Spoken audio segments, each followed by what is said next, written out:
সুস্বাগতম বন্ধুরা, তোমাদের প্রিয় ইউটিউব চ্যানেল দ্য আর্ট আউলে। আজকে এসে গেছি একটা নতুন ভিডিও নিয়ে, যেটা পুরোটাই আমার স্টুডেন্টদের এক্সিবিশনের ব্যাপারে।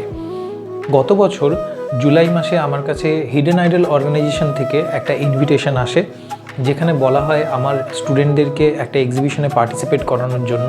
আমি খুব উৎসাহিত হই আমার স্টুডেন্টদেরকে সেই খবরটা দিই এবং ওরা অত্যন্ত আপ্লুত হয় সেই খবরটা পেয়ে যে তারা আর একটা এক্সিবিশনে পার্টিসিপেট করতে চলেছে, যেখানে তাদের কাজ প্রদর্শিত হবে। সেই অনুযায়ী ছবি বাছাই করা হয়, তার মধ্যে 5 জন সিলেক্টেড পার্টিসিপেন্টস তাদের ছবি বেছে নেয়, ফ্রেম করায়। ফ্রেম করানোর পরে কাজটাকে ওরা জমা দিতে যায় আইসিসিআর বেঙ্গল আর্ট গ্যালারিতে। এই এক্সিবিশনটি প্রদর্শিত হয় 19-20 দুদিন ধরে এই এক্সিবিশনটা হয় এবং সেখানে আমার স্টুডেন্টদের ভিডিও নেওয়া হয়। ভিডিওতে তারা তাদের নিজেদের অভিজ্ঞতা শেয়ার করে যে কেমন লাগলো তাদের এক্সিবিশনে, এবং সেখানে পার্টিসিপেট করতে পেরে আমারও খুব ভালো লেগেছে।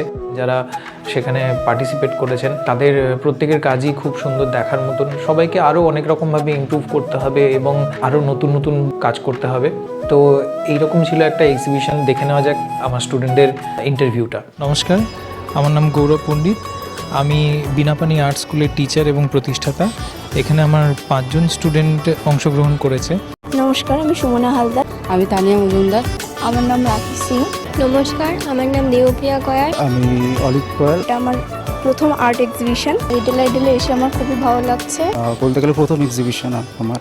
অনেক কিছু শিখতে পেরেছি। আমি বলবো খুব ভালো লেগেছে। প্রত্যেকের কাজ দেখে আমি নতুন করে শিখছি আবার। হিডেন আইডলকে অত্যন্ত ধন্যবাদ এইরকম কলাকুশলীদের জায়গা করে দেওয়ার জন্য।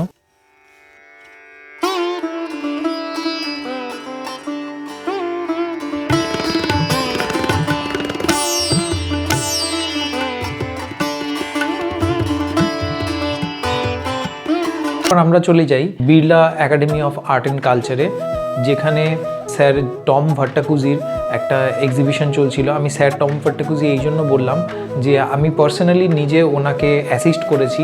অয়েল পেন্টিংয়ে কি তুখোড় দখল থাকলে এই লেভেলের কাজ করা যায়। এত বড় ক্যানভাসের মধ্যে প্রত্যেকটা কাজের যে ডিটেলিং এবং প্রত্যেকটা কাজের যে স্টোরি টেলিং, আমি সেটাই আমার স্টুডেন্টদেরকে বোঝাচ্ছিলাম যে কিভাবে উনি কাজ করেছেন।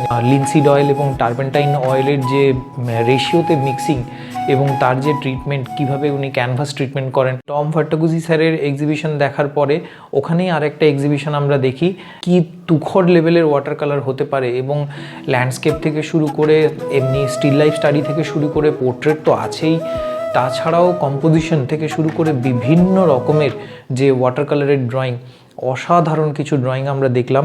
সবশেষে একটু খাওয়া দাওয়া করে তারপরে ফেরা হলো। সারাদিনটা আমাদের এইভাবে কেটেছিল। Thanks to hidden idol, thanks to ICCR আমাদেরকে এই জায়গাটা করে দেওয়ার জন্য। এরকমভাবেই আমাদের সাথে থাকো, চ্যানেল সাবস্ক্রাইব করো। নেক্সট ভিডিওতে আমি আরও ইনফরমেটিভ ভিডিও নিয়ে আসবো। আরও অনেক কিছু আমরা করেছি সারা বছর ধরে। একটু লেট হচ্ছে, কিন্তু আশা করি সব ভিডিও তোমাদের কাছে পৌঁছে যাবে ঠিক সময়। Thank you so much.